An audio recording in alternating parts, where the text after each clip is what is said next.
चल रहा है और आज 4 बजे के बाद मतलब 5 बजे जो प्रचार प्रसार का समाप्त हो जाएगा, लेकिन अभी हमारे पास कुछ समय है और ये रैली जो आज जो सभा है माननीय परवेंद्र प्रताप 354 घोषित विधानसभा क्षेत्र से चुनाव लड़ रहे हैं, तो इनको बहुजन मुक्ति पार्टी के द्वारा हम सभी लोगों ने उनको जाहिर समर्थन किया हुआ है। उन्होंने 100 रुपए के स्टैम्प पेपर पर हमको लिखकर दिया है कि अगर वो चुनकर आएंगे तो ये 100 रुपए में जो भी नोटरी किया हुआ है 13 पॉइंट वो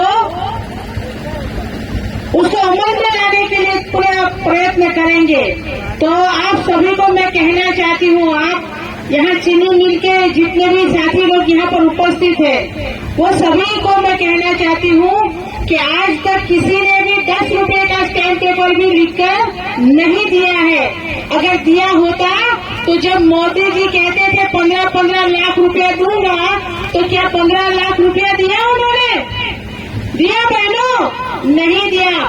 तो बहनों को मैं कहना चाहती हूँ, अगर मोदी ने आपको ऐसा 10 रुपए का स्टैम्प पेपर दिया होता ना, तो उसको कुछ भी करके वो 15 लाख रुपया आपको देना पड़ता, लेकिन उसने धोखा करना था, इसलिए उसने स्टैम्प पेपर पर लिखकर नहीं दिया है।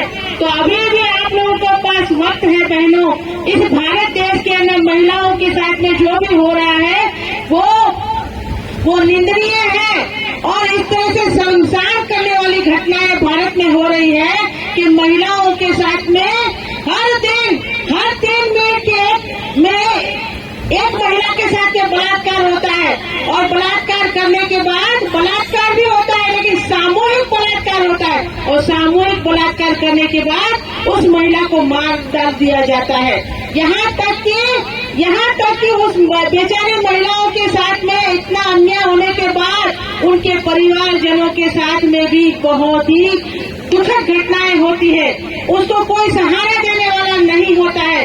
जो बहुजन मुक्ति पार्टी आएगी तो एक नया कानून बनाएगी कि महिलाओं के साथ उसकी सुरक्षा का कानून भी बनना चाहिए।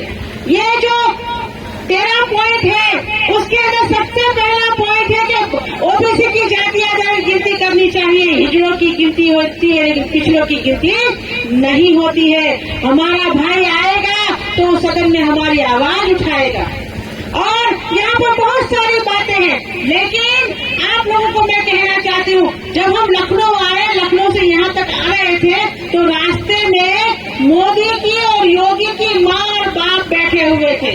कितने रात के अंधेरे में मोदी का बाप और मोदी की माँ यहाँ वहाँ भटक रही थी।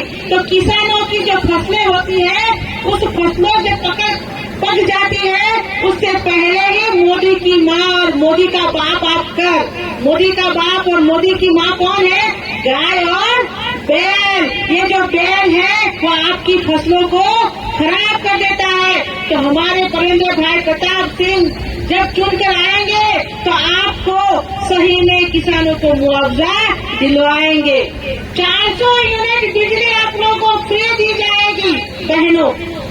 और मैं अपने भाइयों और बहनों को कहना चाहती हूँ, अचानक से रात में आप लोगों को मालूम पड़ता है, अरे मेरे भाई को अटैक आ गया है, मेरे बेटे को अटैक आ गया है, मेरे पति को अटैक आ गया है, मेरे दादा को अटैक आ गया है, माँ को अटैक आ गया है, बेटी को अटैक आ गया है। तो हम लोग क्या करते हैं? हमारे लोग 108 को बुलाते हैं या कोई भी रिक्शा या किसी को भी बिठाकर उसको अस्पताल लेके जाते हैं और अस्पताल लेकर जाने के बाद लंबा बिल आता है और डॉक्टर कहते हैं इसका बाईपास सर्जरी करना पड़ेगा।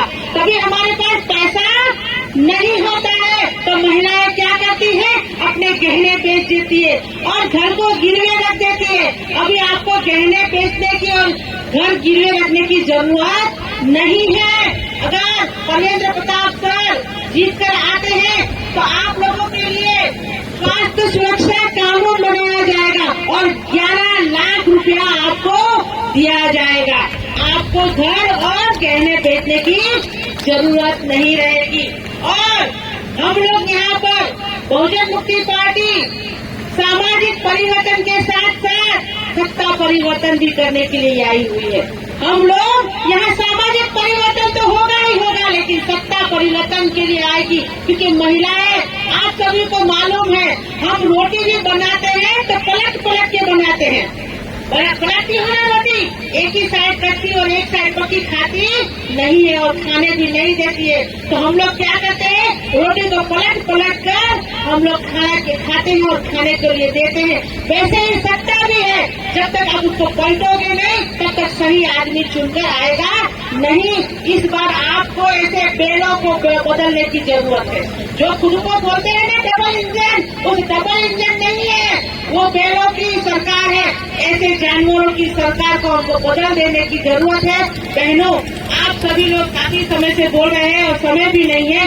एक बात कहकर मैं अपनी वाणी को विराम दूंगी, हमसे पंगा मत लेना, हमसे पंगा मत लेना, क्योंकि हम लोगों ने बंदूक को बेचकर स्याही खरीदी हुई है।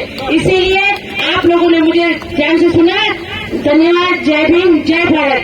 तख्त बदल दो, ताज बदल दो, तख्त बदल दो, ताज बदल दो। धन्यवाद। धन्यवाद। श्रीमती निशा मिश्रा।